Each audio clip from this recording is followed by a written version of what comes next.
For most of us, our hairline is the most sensitive part of our hair.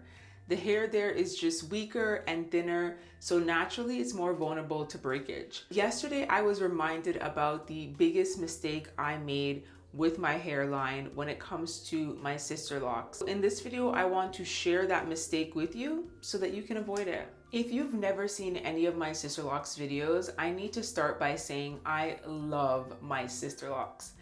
This journey of watching these babies grow has changed who I am, and I will never cut them off voluntarily.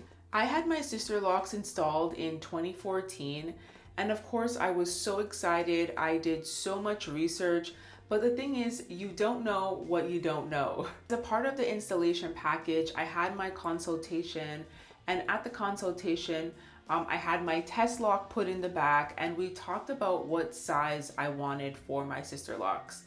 With my hair type, I was told that I could have any size I wanted, small, medium, or large, because I have dense and very thick hair. And I was really happy about this because I already had ideas about what I wanted, the sizing I wanted for my locks. Ultimately, I decided on getting small in the front and around the perimeter of my head, and kind of like even in the top, and then just getting medium in the back. So my hair locked at about year 1. But what I noticed once I started getting some length on my hair was that the front of my hair was sensitive when I did certain things to it. So if I put it up in a ponytail, I'd feel that little pull. At about year 5, I did have one lock pop out, like right here. It was an extra tiny lock, and it just never grew back. The hair there right now is just really thin.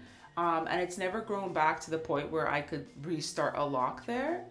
Over the course of the almost 12 years that I've had my locks, I would say about 9 locks have fallen out, but 5 of those were during COVID when I didn't retighten my hair for 9 months. Other than COVID, locks don't fall out very often, and when they do, the hair grows back. I just start a baby lock. So it's never been a problem except on my hairline. Yesterday I was brushing my hair, and this lock in the front got snagged, and it hurts. When I actually looked at it, I realized that this lock likely is going to fall out if I don't do something about it. Luckily, I have my retightening appointment coming up really soon in the next few days, and I'm gonna get my loctician to join this lock with the one next to it, I think. Just have her take a look to see which locks can be joined. But my advice to you is, if you are starting your locks, do not get extra small locks on your hairline. If I could start again, which I have no plans to, I would do my whole hair in medium, because in terms of Sisterlocks, medium is still a very small lock. This is a medium Sisterlock, and look how tiny that is. If you want to see more Sisterlocks videos, I have a whole playlist for you. Don't forget to subscribe, and thank you so much for watching.